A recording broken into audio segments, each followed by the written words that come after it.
So, welcome to Season 3, Episode 3 of Me and ADHD Podcast. Before I get started, just a reminder, please like and subscribe to the show so you can get the updates and know when the new episodes are being posted. And of course, it tells me that people are listening to the show and are interested. So please like and subscribe. Right, in today's episode, we are going to be talking. I'm going to talking to. Oh, what a load of rubbish that is. Let me start that again. Sorry. It's fine. It's fine. To be fair, I just keep it in because it's real. I like that. I was like that yesterday. Teaching's like, today, children, we are going to blah, blah, blah, what? It's fine. Very true. Today we have got singer-songwriter Kat Button here with me to discuss about her ADHD musical journey. So welcome, Kat. Hi, Darren. How are you? You okay? That I was okay. I was okay. I totally sympathise. No, it's fine. Yeah, we're good. I'm good. Welcome to the show. So right at the very beginning, then, before any diagnosis, what was your life like? Before any diagnosis. Before any diagnosis, just right at the start. I think before any diagnosis, music was always a big passion of mine. It was kind of my escape. And I had a few things that seemed to be something that I didn't think was right, but music for me was my escape. It was always the place that I went to when I was struggling, when I was happy, when I was sad, when things were difficult. I had some intrusive thoughts, which I didn't really know why. And I did a few things that I thought they were normal. I was very forgetful, which I thought was normal. Finding it really difficult to remember lyrics with songs, which again, no one else seemed to have that problem, whereas I did. So as a musician, that's that's not ideal. Yeah. But I didn't really think much of it. And, I still did well at school. I went to university, but it wasn't until I'd finished university doing a music degree when I started getting very serious symptoms, which I now know was OCD. So up until then, I think I managed. Music was my escape, but I think there were definitely elements of things not being right, which I thought everybody experienced, but now I know that that wasn't the case. And my first diagnosis was my OCD diagnosis in 2004, literally after I finished my music degree. And it was interesting because at that point, when I was diagnosed with OCD, I thought that, looking back now, that some of my ADHD symptoms were OCD, because there is that kind of crossover. So, I was only diagnosed with ADHD last year. So looking back, it's interesting when you kind of look back at your life, Darren, and you're like, okay, that wasn't OCD. At that particular point, that was ADHD, that was OCD, and that was ADHD. So it's very interesting looking back. Not to your question, I managed, but I think looking back, I could have managed a lot better had I maybe been diagnosed earlier. But I am incredibly grateful for music being my constant throughout everything. Yeah. Okay. That's interesting what you said about when you look back, how things, how you can start to look at, okay, this was down to this element, this is down to another element. But when you're in the moment and you haven't got all the information and all the answers, you just feel like it's just like everybody else, but you're just not as good as everybody else in those things. Like, with your head, with memory, everyone forgets things, everyone has trouble with this and that, but it just seems like you just can't cope as well as everybody else. But what you go through is kind of normal because you don't know any difference. Exactly. And I think it's different these days because there is so much stuff about ADHD on social media. Yeah. And for me personally, it really helped me understand that, oh, okay, this particular thing is potentially, because I wasn't diagnosed at the time, potentially ADHD and not the OCD that I was experiencing. I mean, I have both, but it's just, for example, with OCD, you'd have an intrusive thought that can be quite debilitating and cause you extreme anxiety. Whereas with ADHD, it's like, oh, right, I need to go and spend some money, or I need to go and have a run, or I feel like singing a song about bread in the supermarket. They're very different things. So it's yeah, I do sing everything in the supermarket. Might be because I'm a music teacher, but yeah, it's interesting looking back, and it's quite nice now to kind of using my songs to process the different diagnoses and actually knowing the difference between them. Yeah. When you got the OCD diagnosis, so that was your first one. That was the first one, yeah. So did you feel that explained everything? Did you like, oh, okay, I get it all now at that moment? I know you know different now, but yeah, I think at the time, like I said before, because I didn't know much about ADHD, I presumed that it explained everything. But now I know that not all of my thoughts were OCD thoughts. Some were just like hyperactivity ADHD thoughts. So at the time, I thought it explained everything. Yeah. But it didn't. And I was incredibly forgetful, very messy, getting overwhelmed. I have to be very careful to make sure that at the end of a teaching day I have some downtime, because it can be quite for somebody with ADHD quite an overstimulating environment. Yeah. Amazing, but overstimulating. So I think it's funny because I thought it explained everything, but now looking back it doesn't. Because one thing that I do, Darren, as a musician and a music teacher, is that because I have combined ADHD, I find that my brain is incredibly active. So the hyperactivity mostly comes out in my brain. Yeah. But with that, I can kind of channel the hyperactivity to help me create more song ideas. And I remember a musician friend of me said to me once, Kat, how do you manage to write 4 songs in a day? Because if anyone's a songwriter, sometimes you get lots of inspiration and sometimes it can take several months to write a song. And they were like, how do you manage to write all that in a day? And I said, my brain somehow has lots of thoughts, and I think over the years I've learnt to channel all of that into something which for me as a musician is actually quite good. It's less good when I wake up at 3 a.m. with a song idea. That's less good, but yeah. I mean that's a bit of a pain at times, but I think I'm kind of leaning into that and thinking, actually, I've just woken up with a whole entire song in my head, and it will take me, say, 2 minutes to rush downstairs, in the dark, try not to wake everybody up, and just to put my headphones on, turn the keyboard on, and get the song written down. That's I guess really helpful, but sometimes a bit much. But at 3 o'clock in the morning. Yeah, but it just shows how ADHD can help, depending what your hobbies are, your work is, what your life is like. It can actually benefit as well. So when did you get diagnosed with ADHD?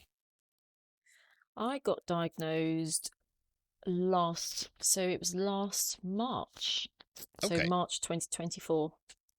And did you have an idea then before that it was ADHD, just through life and reading and hearing things? Yeah, I think as soon as I started reading things and seeing things from social media and talking to other people that had been diagnosed, it really wasn't a surprise when I was diagnosed. It's like, okay, that explains my entire life. There we go. There we have it. Yeah. So I was not in the least bit surprised at all. It's amazing how when you speak to people who when they get diagnosed, it's kind of like the same response, same thoughts. Now I get my life. It explains my entire life, which you don't get through a lot of other sort of kind of diagnosis. It explains a bit of pain. It explains a little bit of this. It explains why I do this. But I find that pretty much everyone that I've spoken to so far, when you say, how did you feel when you got diagnosed? It's like, yeah, explains my life. They either like it or they Yeah. don't like it, but it explains my life. Um, Yeah. I think my immediate thing that I said was, how did I not know? And my husband was like, that's why it's like, yeah, how did we not know? But yeah, it feels like it's really bizarre because I love, for me personally, I laughed because I just found it hilarious that I didn't know. Um, a bit sad at times because I yeah, guess had I known that things, I may have done some things a bit differently, but then I kind of understand why I do certain things, why, um, for example, I can only clean when I'm listening to dance music or when I'm doing a really boring task, like photocopying. It's so boring, where I have to have music on, otherwise I just don't want to do it. So I think it explains a lot, and it explains for me personally, my music has been such, literally, like, incredible for me, and a huge part of my life, not because I enjoy it, because it actually helps me to focus, it helps me to process, it helps to regulate if I'm feeling overwhelmed. Music and singing helps me to calm, it helps me to regulate my emotions, and it just gives me this joy. And I think having so many ideas, it's nice when people say to me, hey, I really love that idea, how did you think of it? And I'm like, I don't know, it just happened. that's the mind is kind of it works in sort of weird ways. And like I said before about thinking everyone was like it. Um, Mm, but it's sort of now. I mean, I know now that it's not the case. There are people who just think of one or two things, that it's nice, slow, steady pace, things like that. And when we can't, I can't understand how that can happen.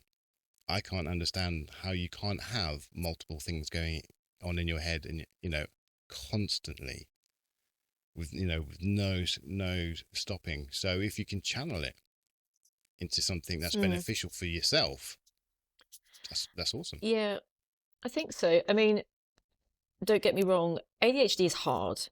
And I think I look back and feel sad for, had I known, would it have been easier? But I'm quite a positive person, and I think I like to reframe it and think, okay, personally for me as a songwriter, I have an incredibly active imagination and lots of ideas, which with songwriting, that's one of the big things, getting ideas. As a part-time music teacher as well, I seem very good at, for example, just I have a lesson plan and then seeing what's going on in the room, be like, okay, that person really likes a certain type of music, for example. Let's add that into the lesson. Let's just be spontaneous and add that in. It's still related to the overall lesson, but I think I'm quite good at reading a room, being aware of people's emotions, being sensitive to what children particularly like and are less keen on musically. Yeah, And I think they are, I think that they are things that, having ADHD, I mean, I'm a very compassionate and empathetic person. I feel emotions very deeply. And I think that helps in a job as a music teacher when you're trying to inspire children, and maybe when they're happy and maybe at times less happy, you're trying to kind of make sure they're okay. And then as a musician, kind of showing your own emotions in the music, the highs, the lows, the in-betweens. And I think it's quite nice, actually, because for a long time I've kind of masked who I am. Yeah. Whereas writing music enables me to share and show and put out there on paper how I'm feeling, what's going on, my reality in my head. And it's nice to get people that message me and say, hey, I really like that song. I felt I could relate to that. Because I think with ADHD or any diagnosis, I think you can feel a bit lost at times. Yeah. Whereas I think that music is a fantastic way of sharing and making people feel less alone.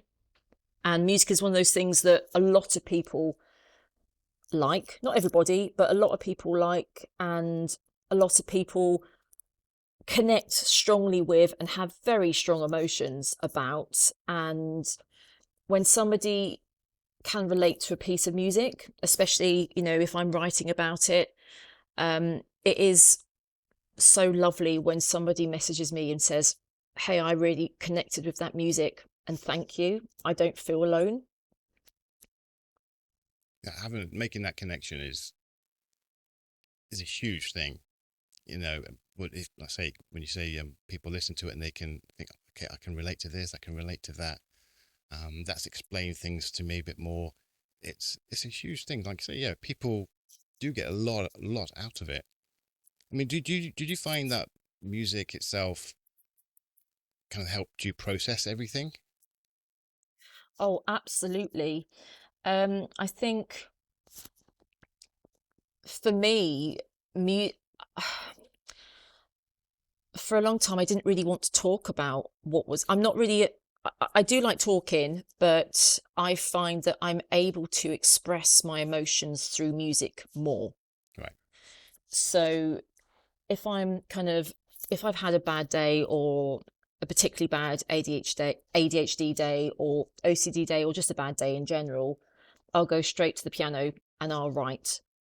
And sometimes I write for 10 minutes, sometimes I'll write for, sometimes I'll write for 4 hours. And it's nice to have that opportunity to kind of, you know, like sometimes when people have lots of ideas in their head or thoughts in their head late at night and they just write them out in a book or on their phone. Yeah. This is my equivalent. Okay. Did you find did you do that before the diagnosis, before you knew anything about ADHD anyway, or was it now knowing about the ADHD and knowing what you can do and what it's all about, did you start it then? Well, I've written song. Well, it's funny because I've written songs since like the age of 7, and yeah, I'm not 7 anymore. But yeah, I've written songs for a long time, but it's only since I think lockdown 2020 when I've started to document it with my actually write more about kind of my journey, diagnosis through to therapy, through to coming out the other side. So yeah, I think it's only since 2020 when I felt more comfortable to not only write about it or feel the need to write about it, and then obviously to release music. So yeah, it was yeah, March 2020. Okay, so it's not long ago, really. No, I mean, yeah, I mean the songs I wrote before I did a lot of children's educational songs about mental health. But I don't know, I just had this feeling that I should write more about my journey. Okay. Yeah, so I just had that kind of March 2020 is when I started, and I was like, oh, okay, I think this is the direction I need to go musically. Okay. So what sort of topics do you cover in your music? Um, yeah, so it's basically my journey through mental health and the recovery. So I'm just looking at my album set list, as it were. So it kind of so basically it goes, my first album will be released in September. Awesome. I've released 3 singles so far. The fourth one is called Happy Place, and that will be released 2 weeks on tomorrow, on the 27th of June. And basically, it's funny because as a musician, a lot of musicians are kind of not releasing albums as much because they feel like the consumers, the listeners, find it hard to listen to an entire album, or it doesn't really fit what they're trying to do. Whereas for me, I wanted to write an album because it's about the journey. Yeah. So the first single I released was in March, called Begging You to Go, and that was about a particularly bad OCD day, thoughts in my head, and I wanted to express how it really can be, because I'm so bored of people saying, oh, I'm a little bit OCD. Yeah, you know what? There's no such thing as a little bit OCD. You're either a lot OCD or even more OCD. Yeah, and then I released a single April 2025 called Chasing My Breakthrough, which was about feeling like I wasn't reaching my potential, or things kind of, medical OCD things kind of getting in the way potentially. I'm 42 now, so thinking, oh my gosh, time's like a ticking bomb. I haven't got long to, well, this is how I felt anyway. I haven't got as long as I would have had if I started releasing music 20 years ago. Yeah. So it was all about that. And then Alone With My Mind was my latest release, which I released in time for kind of Mental Health Awareness Week. And that's about having anxiety and intrusive thoughts at night. Really cheerful song there. But then it kind of, in the album, so the next ones in the album, there's a song about CBT, which I can categorically say changed my life for the better. So Excellent. That's in there. And then there is a song about how I can manage mental health. So Happy Place. So I think everybody has a happy place. For me, it's definitely anywhere where there's music. So Happy Place will talk about not just being in the happy place, but the journey to the happy place. Okay. Yeah, so knowing that you are on your way. And it's funny because, like, if you go to, say, a gig or a concert, or you go to somewhere like you're going out for dinner, you can be in the car or however you're getting there, and you can be really excited. You're already on that journey. You're already feeling better, if that makes sense. Yeah. So yeah, it's about the journey. And then at the end of the album, there's a song called Best Years of My Life, and it says, my mind has taken 20, in one of the lyrics, my mind has taken 20 years, but onwards to the best years of my life. And I think for me, that's very true. And things aren't perfect.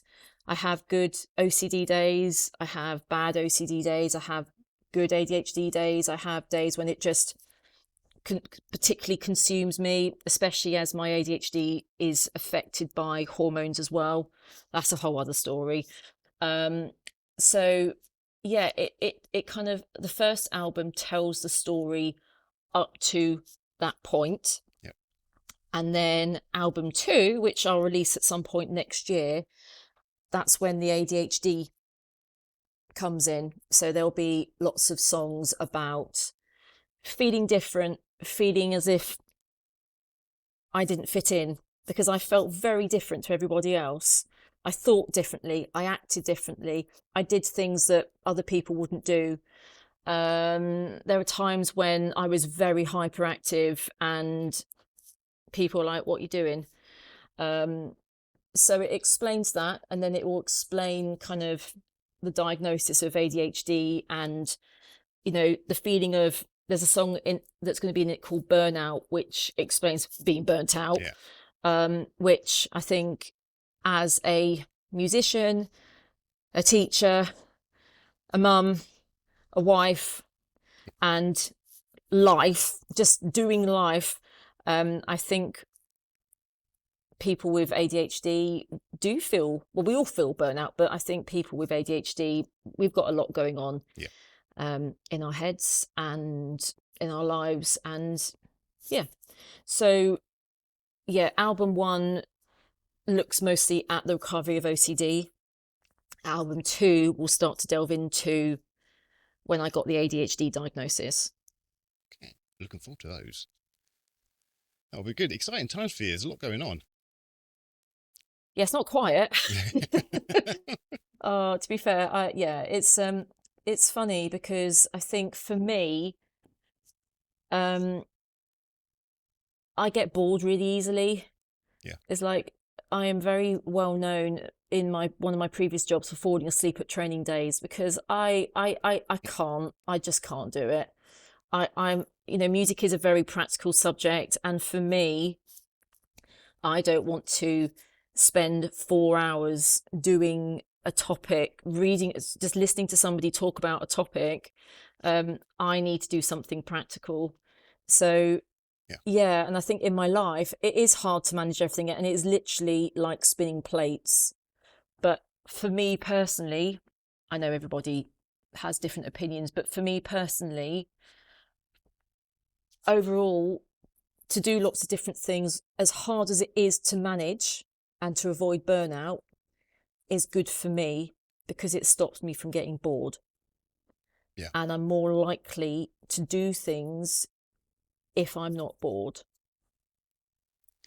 It's when you look at different elements of the ADHD, it's interesting to see, I guess, the key areas of other people's ADHDs, which they find the toughest part. Not everyone finds the same thing the toughest part of their life. Be it that the boredom is a huge thing for yourself, be it the overwhelm from sensory stimulation, overstimulation, or the hyperactivity side, or the what do you call it, impulsivity. Get my words out. See, I'm having a rubbish speaking day today. My words aren't coming out. No, it's fine. So. Like yesterday, I was in, like I said, I was in the class yesterday, and I was like, right, children, we're going to blah, blah, blah, blah, blah. And I was like, I'm so sorry, let's try that again. So no, you carry on, that's fine. So so there's different areas that people find really, really, the hardest part. It's not all as hard as as all the other parts. You get 1 or 2 parts that are just so in your face. It's such a big hurdle to deal with, and the others are just could be a niggling annoyance. But everyone is very, very different, and like boredom is a huge thing. Have you ever tried to explain the boredom issue to other people? I just find that's a really hard thing to explain and get them to understand. Well, when I was in one of my previous jobs, I kind of jokingly said to them, well, you need to make your training days more interesting because I've fallen asleep, I've checked out. But honestly, it's like when you teach a child, children, doesn't matter what, all children, they want to be kept. They want to do something that's exciting and engaging. And I think as a music teacher, I try and make my lessons as exciting and engaging and musically as practical as possible. Kids like making noise. They don't like talking about music as much. They like making noise and using instruments and composing.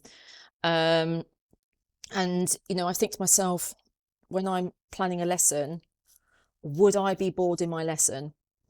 And if I would be bored in my lesson, I cannot expect a child to enjoy the lesson. So in that respect, it can be quite useful. Because I've got quite a low threshold intolerance when it comes to boring things. So yeah, for that, again, it's reframing it and using that to be like, okay, I'm going to use this to make a really good lesson that's going to be exciting, that's going to be enjoyable and beneficial to the children. Doesn't mean to say that I don't get burnout. Burnout is also, it's weird because it's this strange thing between burnout and boredom. If I try and do too much not to be bored, I will be burnt out. Right. So it's weird. And also teaching music, it's very overstimulating. There's lots of noises, there's lots of sounds, there's lots of, I love my job to bits, and, the songwriting is massive, but like teaching music is also amazing. And it's funny because it is it can be an overwhelming environment. And there have been times when at the end of, say, teaching music all afternoon, then running a choir, I've just been sat in my room, just like eating chocolate and just sat in silence with my door shut because I need to decompress. So yeah, it's a balance between the two, because I do get overwhelmed, and again, it's just trying to do things to make sure that I can reduce the overwhelm, which for me, silence or doing music, writing songs, just having 5 minutes of writing a song, or just playing something on the piano or singing something. Same as you. For me, it's silence. I didn't know why I needed to have that silence and get away from any noise and just lock myself away and just be on my own. I know now, but yeah, God, just so overly stimulated. So I need quiet most of the time. It's literally, my life needs to be quiet, and then occasionally I'll let some noise in. That's the ideal, because just noise is just anything is just too much. But which is interesting, because for me, I didn't realise how loud I speak, which for somebody that needs to have quiet after a noisy day of people playing drums all afternoon is hilarious, because my husband says that I'm really loud when I talk and I don't even realise. So yeah, it's funny. My son's the same, very loud. I'm like, he's standing right here. Oh.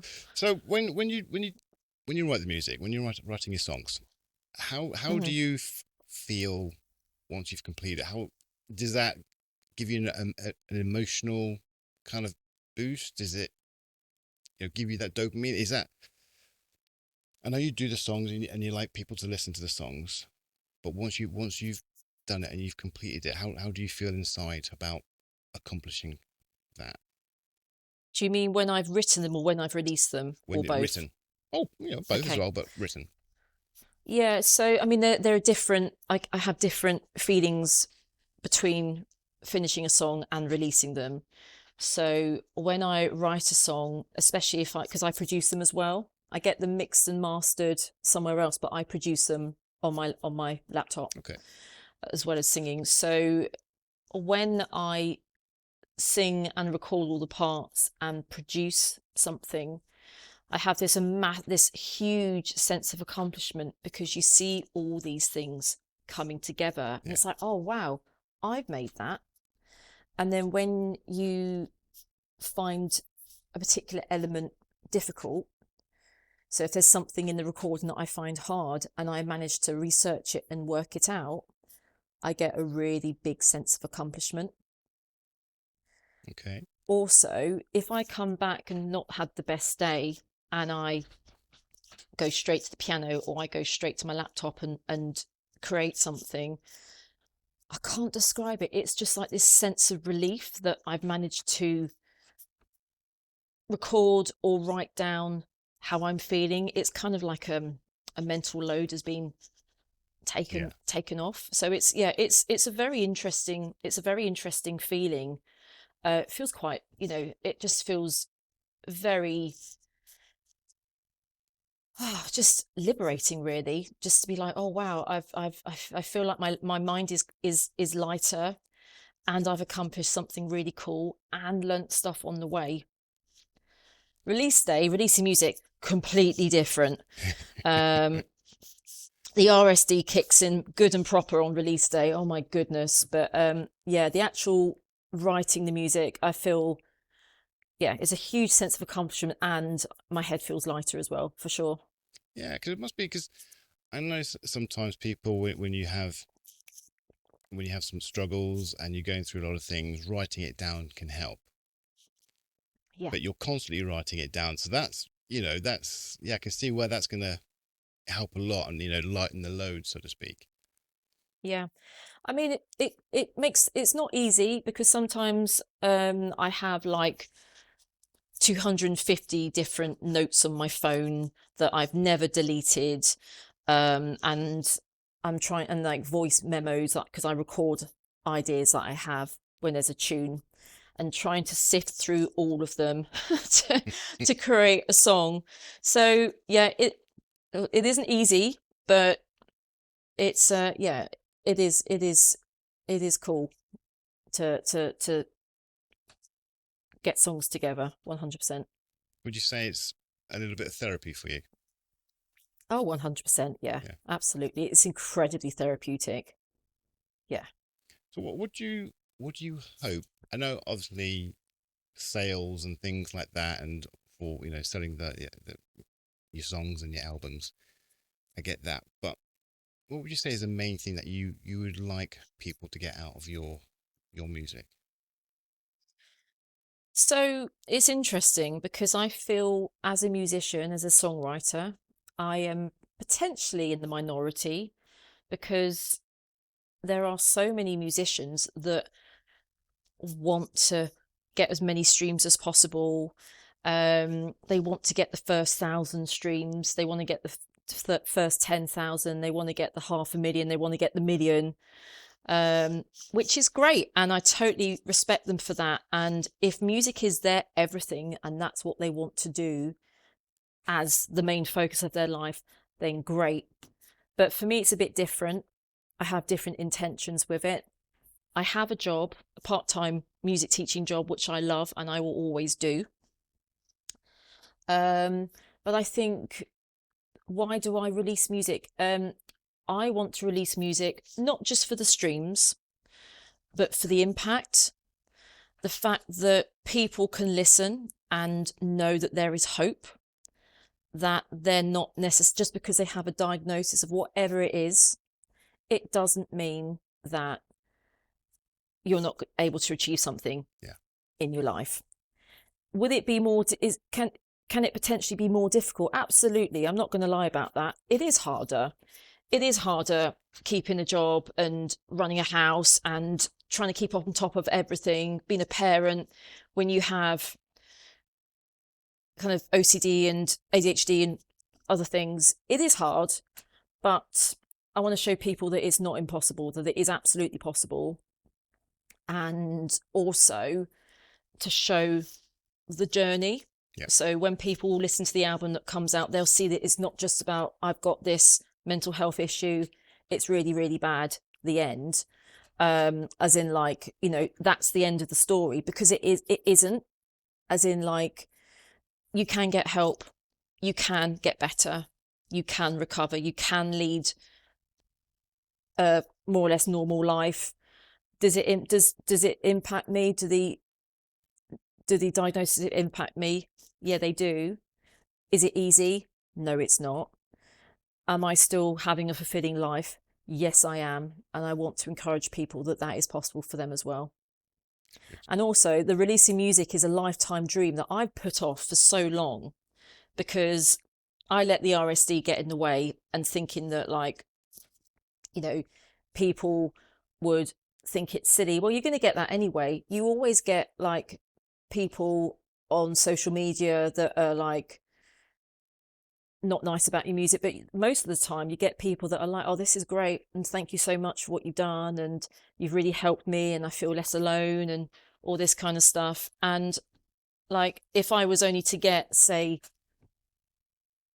a handful of streams, but I got comments like, thank you, I feel less alone, job done. Yeah, absolutely. Absolutely. So where can we hear your music?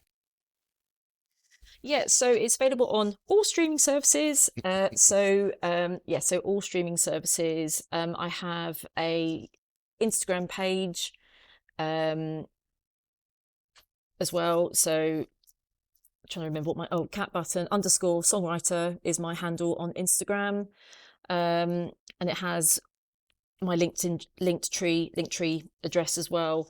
But yeah, all streaming services, including YouTube, which is cool. So yeah. This is good. And I know you mentioned you do the producing yourself, but you get it mixed and all that elsewhere. Who does that? So my friend Will, who's amazing. Okay. Yeah, so I've been working with Will for quite a while, and he's got a studio a few miles from my house. So it's really, really great.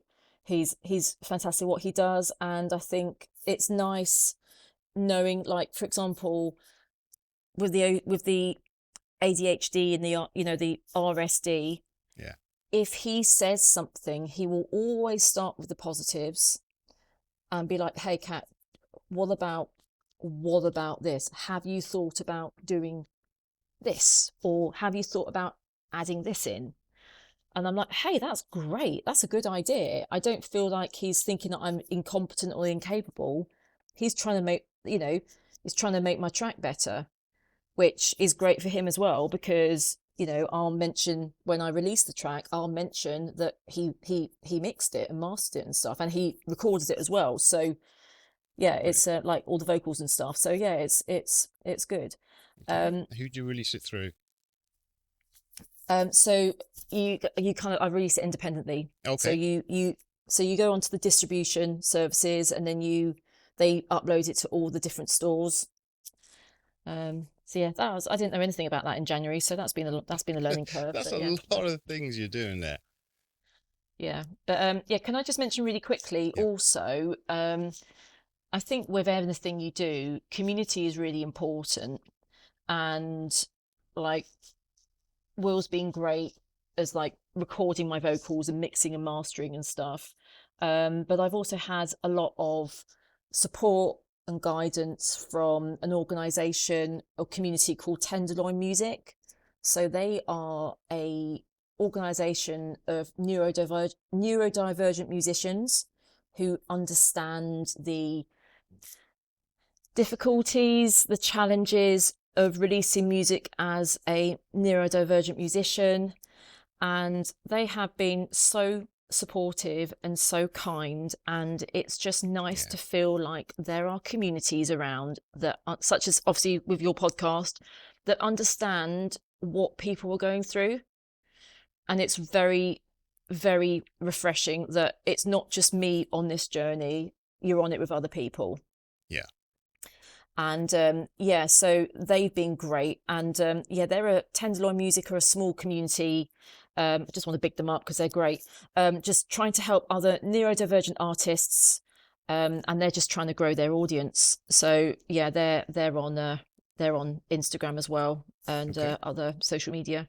But yeah, they've been great, and they regularly post things like the best like electronic study music to keep you focused, and healthy discussions like I don't want to go, I don't know if I should go into this rabbit hole now, Darren, but the effects of medication on creativity, the pluses and the negatives. I shouldn't have mentioned that, should I? That's kind of like an hour's worth of podcast, isn't it?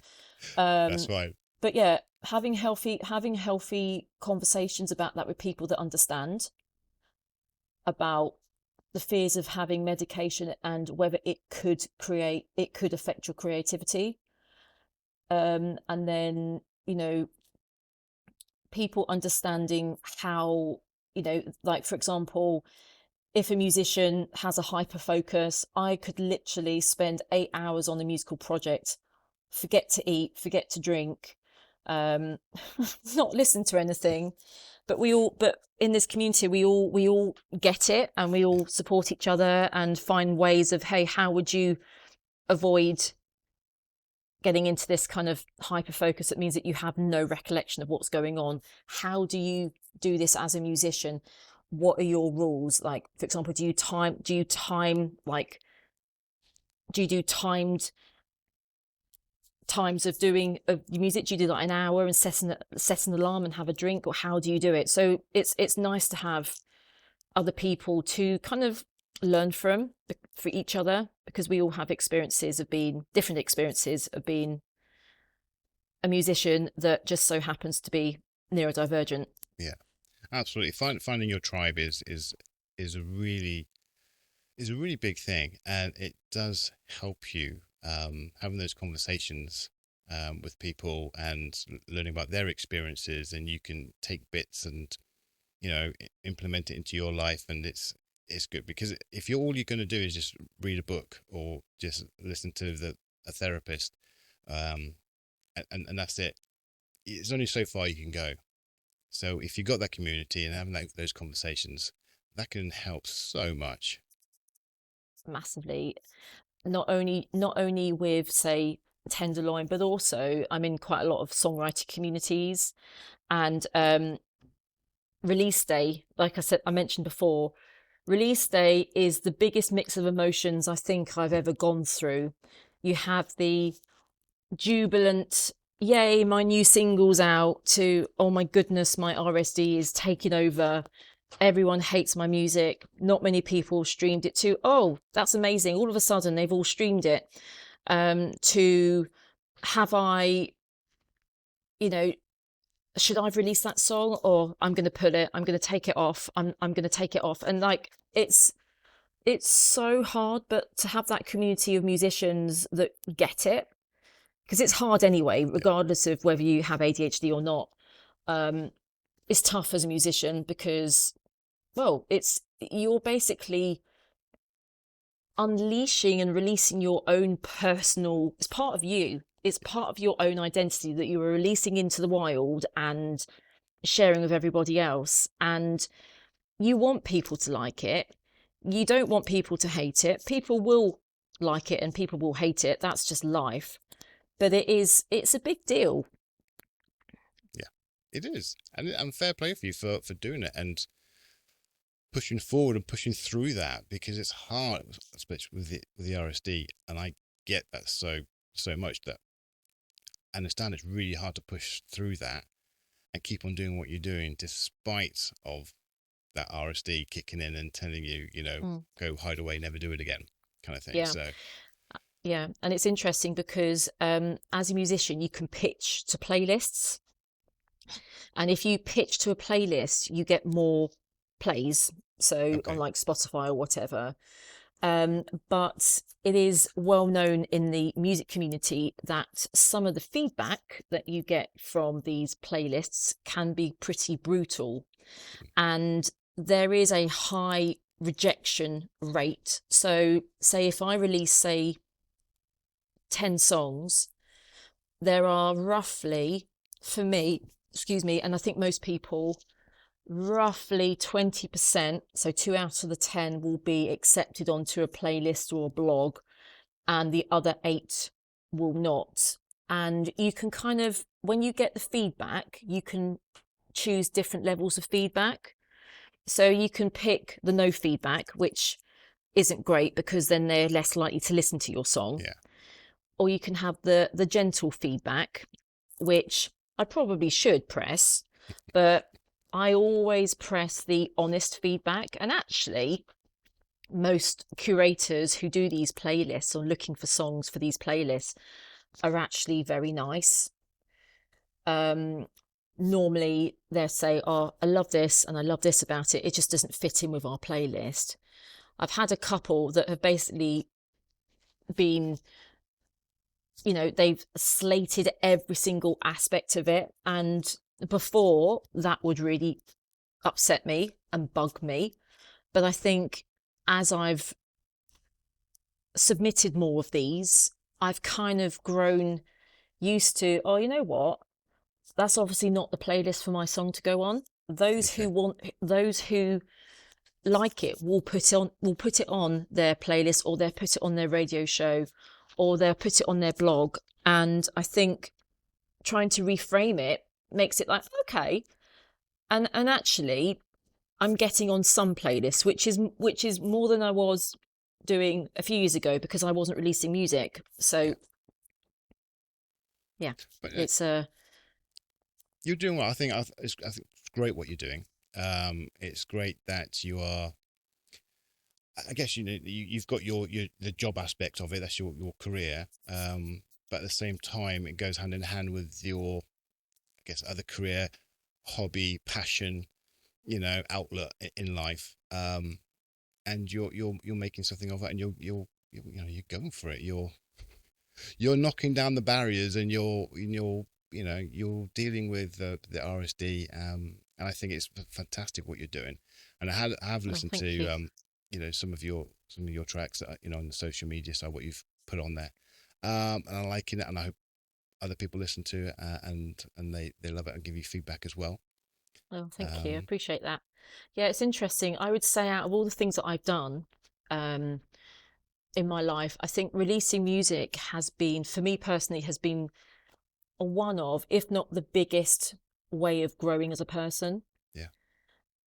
And you know, with the ADHD side of things, I think for me personally, just pressing on that honest feedback button and just getting like, oh, your voice is pitchy, or I mean, and then you get another one that says, oh, your voice was beautifully pitched. It's like, which is it, Yeah.